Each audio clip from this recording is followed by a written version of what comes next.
and welcome to Spacevidcast, episode 6.03 for Saturday, February 2nd, 2013. We are your hosts, Benjamin and Carrie Ann Higginbotham, and we have got an action-packed episode for you today. So let's go ahead and get started straight into some space news. Do the hand thing. There you go. Starting up first with, we just launched a new TDRS satellite. And you go, well, I did. I personally just launched a new TDRS satellite. So TDRS is a constellation of satellites, in case you didn't know. It's a constellation of satellites that flies around, and it's basically designed for communication with other satellites and spacecraft. If you remember back in the Apollo era, they would lose communication with the spacecraft upon re-entry. It was a normal thing. Additionally, they would really only be able to communicate with the spacecraft about 20% of the time during the orbit because the spacecraft would have to hit these ground stations, and there were vast areas of land that we just didn't have a ground station that covered. So TDRS looks at life the other direction. Instead of sending something down to Earth, you send a signal up to this satellite constellation that flies around Earth, and of course you're able to then sling that signal around. I'm using hand movements. Why are you making fun of me? Hang on, I even have a thing like this. Oh, look at you! So we launched TDRS K, and it's hang on, we've got some epic launch footage. So here you go. Go Atlas. Go TDRS K. T-minus 15 seconds. T-minus 10, 9, 8, 7, 6, 5, 4, 3, 2, 1, 0. And liftoff of the Atlas V rocket with TDRS K, broadening, enhancing, and improving the capability of space-based tracking. And we'll keep that going. So TDRS is actually the tracking and data relay satellite. That's if there's only one S. If there are two S's, then it's the satellite system, I believe, is what the second S stands for. So what happens when they get up to TDRS S? Oh no, it'll be like three S's. Systems. So if there's only one S, that actually stands for the individual satellite itself. Yes. With two S's, it's the entire constellation. Okay. Yeah, just fun little factoid that doesn't really help you, but now you know. This was a successful launch. It takes a very long time to add the satellite into the constellation, but this is what will keep us in communication with next generation vehicles. Even private companies will use the TDRS constellations, such as SpaceX, Boeing, Lockheed, Sierra Nevada. Pretty much anyone who launches spacecraft up there will likely use TDRS in one way or another. Awesome. TDRS, yeah. So really cool that they were able to make that go, and successful with little to no issue. Very cool. Yeah. Boom. This is going to be a launch-heavy news segment, just so you guys know. Next up, we had the Japanese HII-A launch for the IGS is the what is Information gathering system. I couldn't remember the I. There you go. It's basically a military spy satellite. Hang on, I did. Yeah, you did. What was that? Oh. There you go. Here's the launch. 1月27日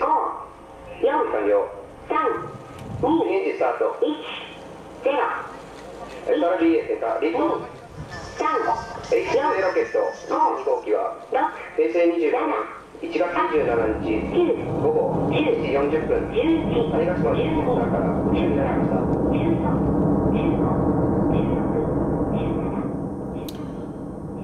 So that is a Japanese launch from the, I hope I'm pronouncing this right, the Yoshinobu Launch Complex and the Takashima.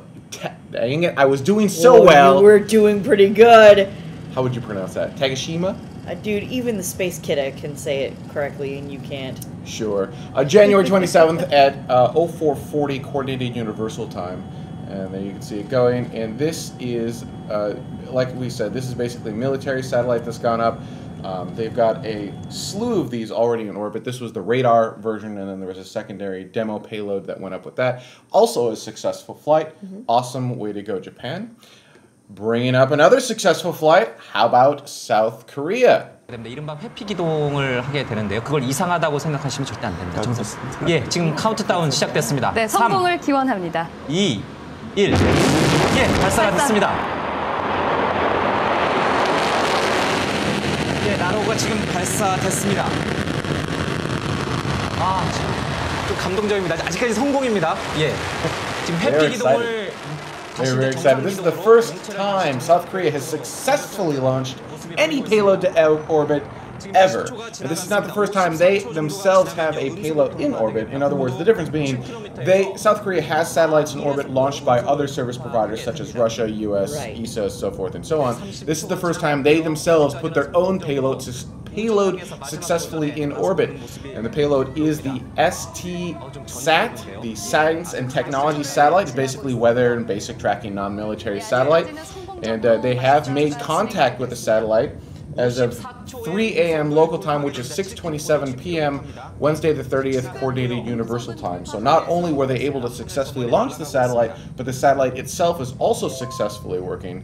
So now they have been added to the very short list of countries capable of putting payload into orbit. That's pretty awesome. As someone in the chat room said, I believe it was Zigger, said, holy smokes, does everyone have a launch vehicle now? No. Well, we're at a point where private companies can even do this pretty easily, so yeah, it certainly feels like it, doesn't it? Totally. Yeah. That's awesome. Yeah, it is pretty awesome. So that was a successful launch and a successful deployment of a weather satellite by South Korea. I almost said North Korea. South Korea. Well, let's take a slightly different turn, talking about launches. We'll bring up that graphic right there. This is SeaLaunch. SeaLaunch had just filed for, not filed, just exited Chapter 11 bankruptcy. And this is, I'm one off. There we go. You should have said something. Just exited Chapter 11 bankruptcy, and this was their first launch after doing that. So let's take a quick peek at that. There is no sound with SeaLaunch launches because they're in the middle of the sea.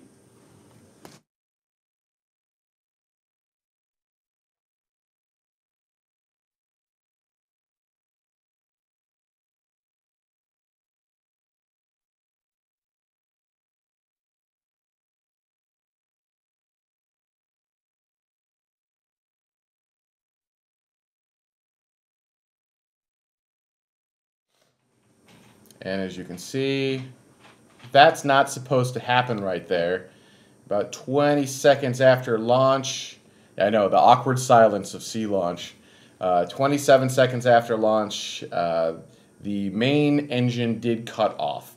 So this was an RD-171. I'm sorry, it was 25 seconds. Well, I've heard 25 and 27. I believe it's 27 seconds after launch. Friday, February 1st at 06:56 Coordinated Universal Time.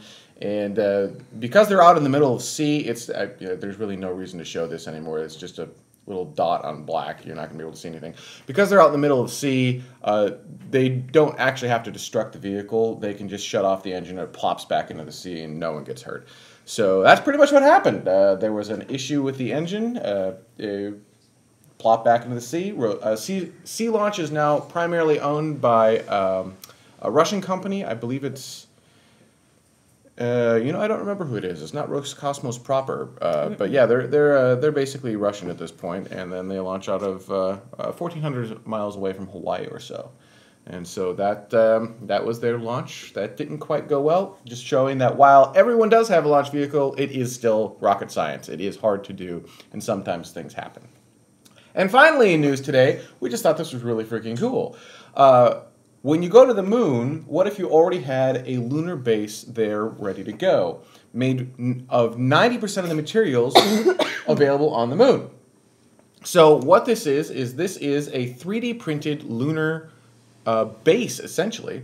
What you do is you send 3D printing robots up to the surface of the moon.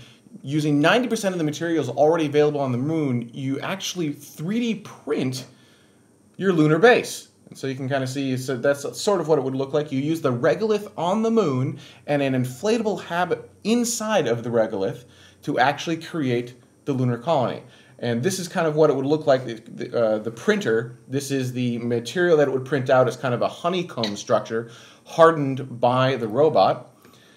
And then another neat, really cool view of the 3D It's so printing. beautiful, honestly. It's just like, it's so amazing that we would be able to do this at all. And it's something that I think we kind of toyed around with just wouldn't it be cool if, when 3D printers were kind of coming online and really becoming more available in general, such a cool idea. I love this idea. It would make things so much easier, I think, sort of in general. You can kind of, pardon me, get some rovers up there and the printers, et cetera, just kind of sort of making this all go. And then when you show up, when humans show up, can kind of just already have it set there for you. So this is an internal cutaway view of sort of what it would look like. You've got the regolith kind of on top being printed. You've got the blow-up modules with a cutaway inside of there.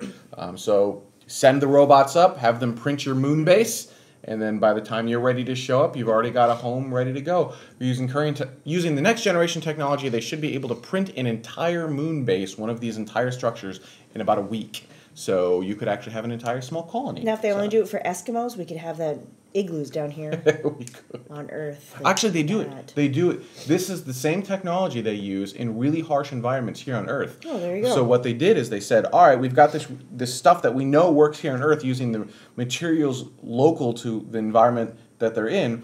Let's see if we can use this on the moon. And that's what that 3D printed material was. There you was. go. I just thought of something somebody else already thought of. Good for you. Backwards. All right. Let's take a quick break, and when we come back, our main topic, which is trying to kickstart your own space program. Stay with us. We'll be right back. All stations come over to Mission A for a final go, no-go call. This is for real this time. We are on step 7.212. Procedure 7.101. We have entered our 2-minute hold.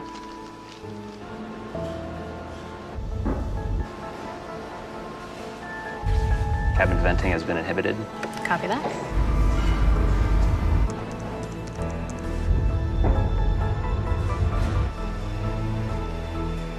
T-minus 1 minute. Sys 2, verify and lock. Command is locked.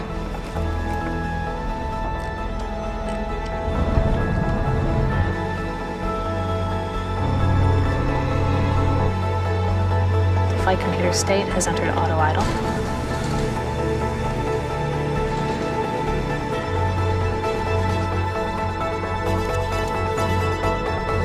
Five seconds. 3, 2, 1. The Falcon 9 has launched, preparing for nose cone separation. Dragon is in free drift, standing by for capture. The most innovative software on the planet Dragon is captured. is connecting today's leading companies to places beyond it. Siemens answers.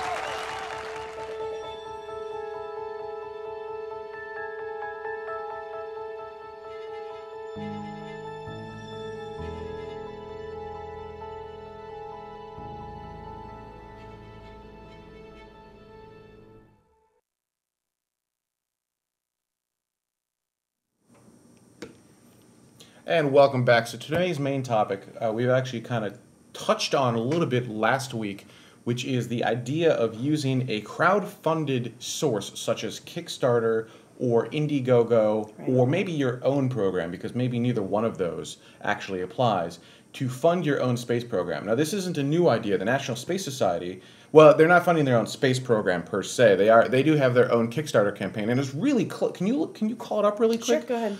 It's really close. It's like they're trying to raise $35,000. They've got between 13 and 15 days left at the time of this live show, and they're at $30,000. So they just need a little extra oomph to make it go. Highly encourage you. We'll add the link inside of our show notes, but head over to Kickstarter.com, search for National Space Society, and then you can actually contribute to that. And they're trying to make an inspirational video.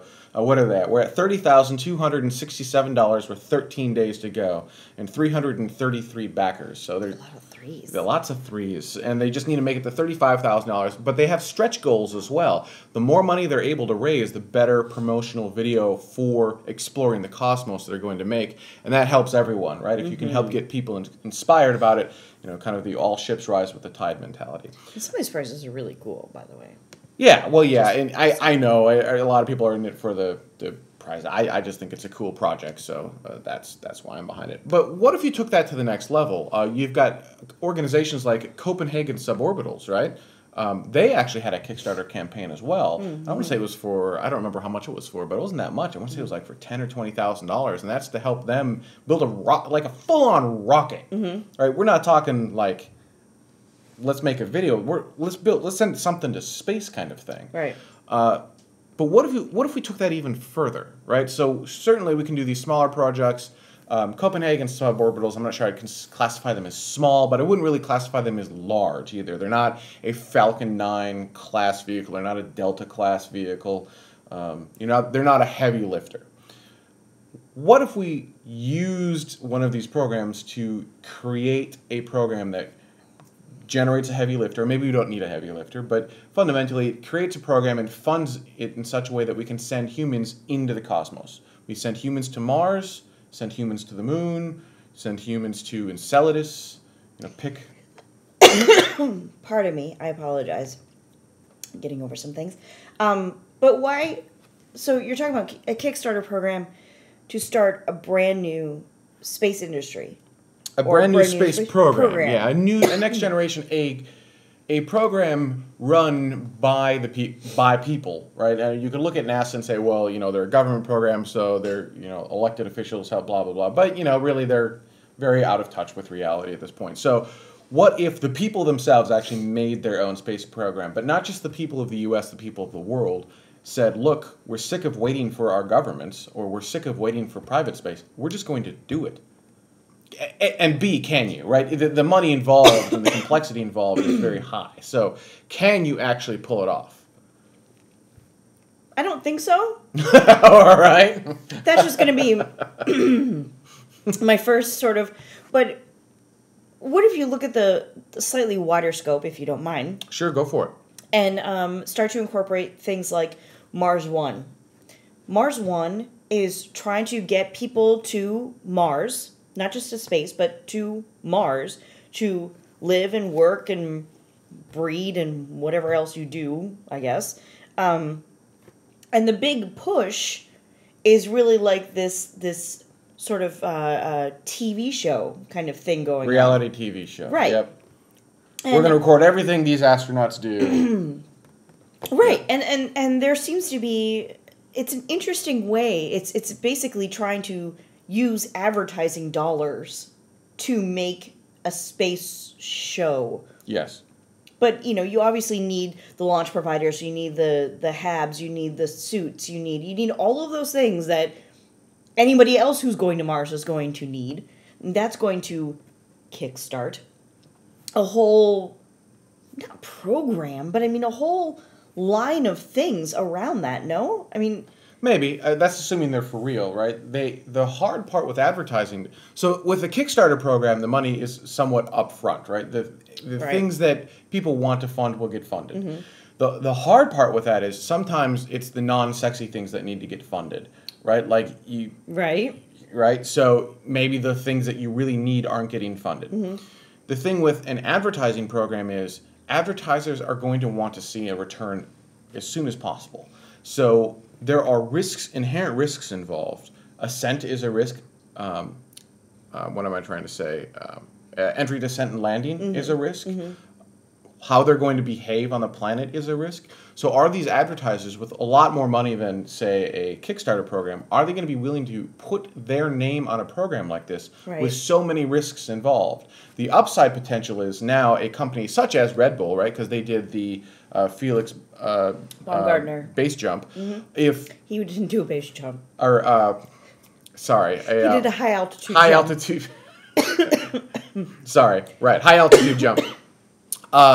With the Felix, I don't know where that came from. I'm not really sure. If you do the Felix, the Felix jump, they put their name on that. Would they be, the risk of a Mars One is substantially higher, but the reward, the potential reward also is huge. Just as just goes up with the risk. Right. So would they be willing to do it? I don't know. Right. That's part of the problem there. The second it wouldn't problem, just be one either. It would have to be 10 Red Bulls. It would have to be 30 Red Bulls. It would have to, you know what I'm saying? Like, it would have to be Nike and Red Bull and Apple and Disney, like, kind of all sort of coming together to make this happen. And can you get that many large sponsors to do something like that? Now, we had a show about advertising. I mean, you want to talk about all of the politics in government. Now talk about all the politics between, like, well, Red Bull has a much edgier brand, but Disney has a happy family brand, and Nike kind of doesn't care as long as there's athletics. Like, so, but that's where the crowdfunding comes in, right? Right. Because we are a group of very passionate people, right? Not just us, but everyone watching Spacevidcast, and certainly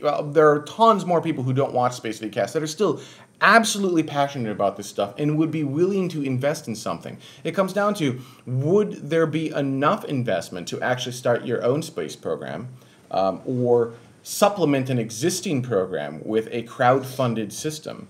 Or is the amount of money it takes to go to space just so much that you really do need a government program? Because look at NASA, that's $20 billion per year. Right. That's a lot of money. That's a lot of money. That's and certainly we all want them to have more, but already it is a lot of money. Right. Now, if you were to have your own crowdfunded program that had $20 billion a year, you could do some amazing things. Right. But it would be a more singular focus. NASA has a much broader, they have planetary sciences, so forth and so on, all very valuable. So I really don't know the answer to this. This is why we're bringing it up in the main topic of the show. What do you think? There were actually some people. I'm going to bring up one of the viewer comments. I think it's this one, because we had talked. We kind of mentioned this last week. Yeah. And this is from SH1Mon, I think. And it's, using Kickstarter or other kinds of crowdfunding for entire space programs won't work, in my honest opinion. For really big budgets, you need a really big crowd, bigger than the group of space enthusiasts active on the internet. Plus, people will always be skeptical about donating money and not getting anything in return immediately, which are all valid points. You're not going to get something. Well, you could set the program up so you get a physical doodad immediately, but space takes a while. Yeah. Yep. Yeah. I mean, it's years. It's measured in years. It's not something, most Kickstarter programs, they've already got it. Whatever they're building, whatever you're buying into, they've already got it kind of done, and they just need the money to help start manufacturing it. Mm-hmm. So they're months away, not years away.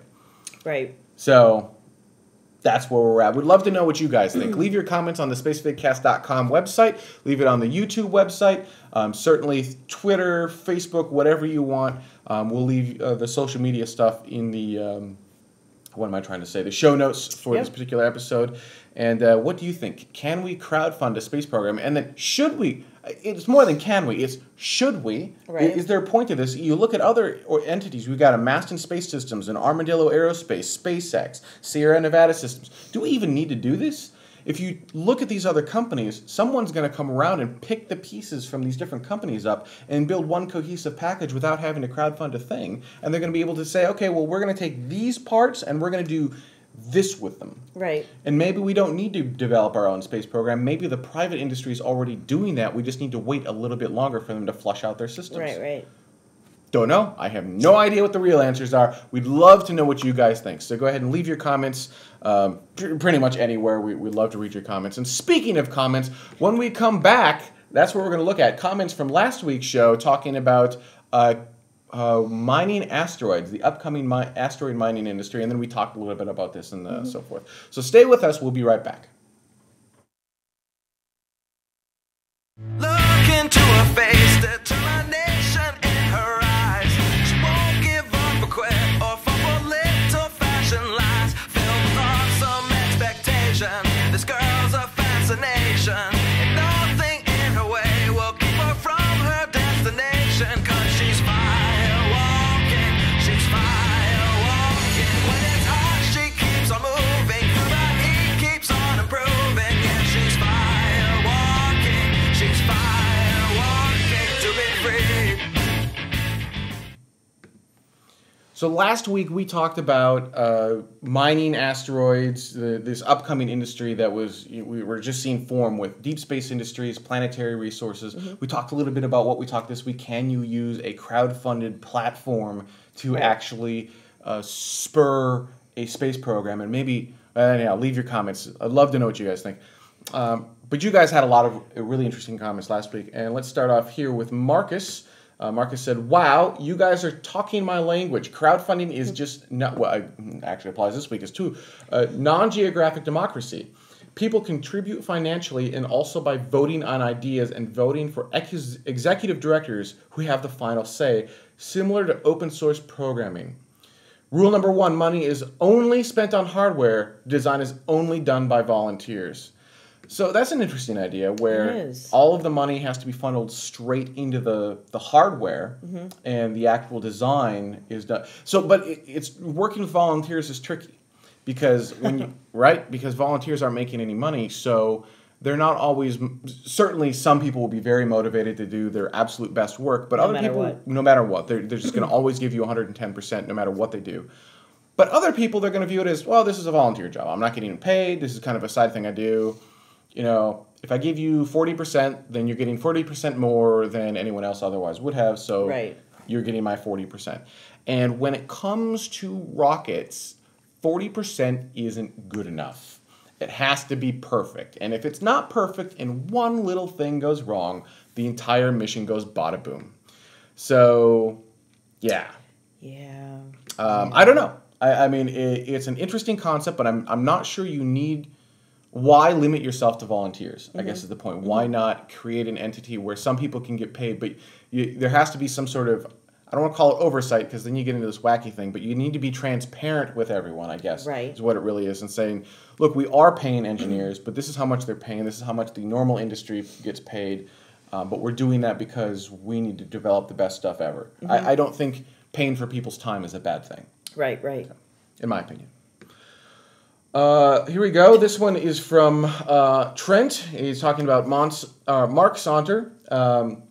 Everything he's read and written has asteroid mining as impractical, and until someone figures out how to reduce the transit times because they compete with the cost of money, it's just not going to work. Maybe he's revised his opinions, but he hasn't seen it in print. I don't know, but interesting. It's an interesting way of looking at it. I guess I hadn't. That's the entire perspective I hadn't really considered before, right? Like, I figured these guys know what they're doing, they're going out, they're doing it. I hadn't really looked too much into the whole process, I guess, is sort of what we're getting at, right? Yeah, it's not anything I had considered before. Yeah, I don't know. I mean, we really at this point don't know if asteroid mining actually will work. We showed last week, the Deep Space Industries announcement. Then we showed Planetary Resources their update. They actually had some hardware on their desk. Cool. Big meaty hardware, right? So they're making strides, and it's not like they're just making things smaller. They're doing laser communication as well. They've got contracts to make all this stuff go. So, I mean, there's some really interesting stuff kind of going on behind the scenes there, but no one's actually done it yet. Right. So we don't know. Speaking of, actually, Chad brought up, we were just talking about that. Chad said, Planetary is working on the nuts and bolts. Deep Space Industries has a good presentation with a grand vision. I support both. And that was in context of who do you think will survive? There doesn't have to be one or the other. Maybe it's both. No, hopefully it's both, right? I mean, or maybe a third or fourth party. I mean, actually, I'm going to jump ahead of Con. Here we go. This brings up another interesting point. This is from Flounderlicious W, right? That's how you say that, right? I think so, yes. All right. Historically, the first wave in a new industry makes unrecoverable errors and fail. Then someone else picks up the pieces. Could absolutely be that both DSI, Deep Space Industries, and Planetary Resources are, neither one of them are able to be successful. Right. I mean, at this point, it's extremely hard to say we want to support both, et cetera, but, it is, I guess, in my mind, it almost doesn't matter if it's this company, that company, different company, blah, blah, blah, blah, blah. These are steps that are being taken to further our abilities and to broaden our scope and to create an entire new industry of things that we can do. Does that make any sense? I know that sounds extremely vague, but because somebody is taking those steps, someone else is going to feel more comfortable taking those steps, right? And improving upon between here and there. What's interesting in the chat room, Robert said Trent might be right in the short term, but I believe it will happen. But in the long term, I believe it will actually happen. So, someone's got to take those first steps, right? And so now we have people who are taking those first steps. And so, yes, maybe somebody else can come up from behind and build upon those steps. But if those first ones aren't made at all, then nothing, right? So Nate 42nd says, I love your attitude and channel. Thank you. And I too want to open the space frontier. However, until speeds can increase and we will not get out of the solar system anytime soon. I hope we find a way to travel faster so we can make real discoveries. Until then, there is plenty of stuff right here in our solar system to discover. I agree. We do need to find new methods of propulsion, both to escape our own gravity well here on Earth, plus once we've escaped the gravity well, to actually get other places. Because right now we can't go fast enough. We have no warp drive. That said, there's no reason we can't explore what we have right here in front of us right now. Just because we can't go fast right now doesn't mean that we shouldn't. Saying, hey, look, it's hard to cross the ocean in these current ships. Let's wait until we have much faster ships. Right. You know, we still would never have discovered. I'm going to air quote discovered America. Right. The world would be very, very different. Explore with the tools that you have at hand, and then as those tools increase, change the exploration to conform with the new tools. Improve your exploration with the new improved tools. USKO said in the chat room, speaking about the asteroid mining, that at least the giggle factor is sort of gone. That's being debated a little bit more in the chat room of, like, it depends on who you talk to, blah, blah, blah, blah, blah. Of course, that's always going to happen. But inside of the space industry, when you say, hey, I want to be an asteroid miner, you kind of maybe get like a chuckle, but it's not like, what? How stupid are you? Like, that's never going to happen. Right. And now it's sort of like, oh, yeah, I heard about that. What's interesting is the private space giggle factor is gone, too. And now actually, because there was kind of this, oh, you work for a private space company. Yeah, good luck with that. But now it's oh, you work for a private space company. Yeah. Right? I mean, it's actually 180 a little bit. Mm-hmm. So it's interesting to see the things that we once thought, really happened fast. The things that it happened within the duration of this show, not this one show, but since we started Spacevidcast 5 years ago, whatever it is, almost 6 years ago. Since we started Spacevidcast, at that time, companies like SpaceX were laughed at, and now they are admired. Yep. But not just SpaceX. Maston Space Systems, Sierra Nevada, Armadillo Aerospace, you're right. Like all these companies, people like Maston. You look at some of the online forums and whatnot. People are drooling over Maston, which is it sounds awkward. He's a good looking dude, but B, nice guy. It's just awkward. But the space system's not just Maston himself. No, pretty much just Maston. Oh, okay, yeah, no, all right. So Michael says, if we for one moment assume that the space launch system, I have to think about that every time. I almost say Senate launch system. If the space launch system gets built, then how will an $11 billion rocket program be viewed when it has the same lift capability as a Falcon Heavy with Raptor upper stage, which will likely only cost less than $200 million a flight? Well, we don't. The thing, you're making a lot of assumptions, Michael. We first off, right now, the space launch system does have more lift capability than even the Falcon Heavy. We don't know what Raptor is or how that's going to play out or where that's going to go, and we don't know how that will impact Falcon Heavy, if at all. So right now, on paper, the only projects out there we've got space launch system if and or when it is built, will be the most powerful rocket on the planet. The second iteration of that, if it is built, will be the most powerful rocket ever made. Awesome. Right. SpaceX has not announced something that competes with that, at least not today. So that's why some people want the space launch system. And that's how they would be able to justify and say, look. That's why some people know they want the SLS because they don't know if there are options? Is that what you're saying? No, what I'm saying is they want the space launch system because if the second iteration is built, it will be the most powerful rocket ever, and that will open up transit corridors to the moon, Mars, so forth and so on, which we do not have today, nor do we have announced from anyone today. So that's why they can justify the $11 billion or $1 billion cost per launch. And if it does get built and it is successful, it will be flippin' amazing. Amazing. Yeah, I think so. Well, Yes. My big concern remains with the space launch system. It remains the cost to operate. Right. So what we don't want is another Apollo in that we go and then it was so expensive that we recoil and we stay here for 40 years. We want the good part of Apollo, which is we go and explore the moon. We put 12 astronauts on the moon. That was awesome. But then we want to keep going, keep exploring, keep doing it. And you can't make this big, overly expensive thing that no one can afford and expect to be able to maintain that. And that's my concern with the space launch system, is that it will be this overly expensive thing that people look at and go, I don't understand why we're spending all that money. Right. It'll be pretty, though. It'll be a very pretty, overly expensive thing. It will be a very pretty, just saying, overly expensive thing. And yes, the chat room was saying that I was dancing around that very carefully. And yes, I was dancing around that very carefully. I have to be careful on things like that.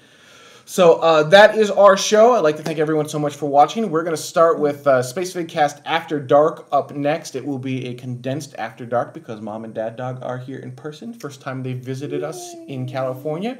And we're going to go out and have some fun. So we'll have a mini After Dark talking about whatever you want. I'm going to see if I can get them a camera, maybe. Oh, only Mom Dog, maybe. No, they're like asleep on the couch. Don't even. Maybe. We'll see what we can do. That. If you're watching on demand and would like to see the episode of Spacevidcast After Dark, you can do so by signing up for Spacevidcast Epic. Epic is what helps pay for the show, the big fancy lights and computers and gizmos and doodads that allow us to actually produce this. It starts as low as $8.33 per month. That's if you buy it 1 year in advance. Or if you want to go month to month, it's $10 per month. You can feel free to cancel it anytime. And it's a huge support to the show. In addition to supporting the show and getting the feel-good awesomeness that you get from doing that, you also get gigs and gigs and gigs of extra content available only to Spacevidcast Epic subscribers. For example, extended interviews. We've got the After Dark shows and a bunch of other fun stuff coming down the wire as well. So I'd like to thank everyone so much for watching, and we're going to see you in about a week or so. Oh no, I'm not ready to press the button. Oh no, not ready to press the button. There we go.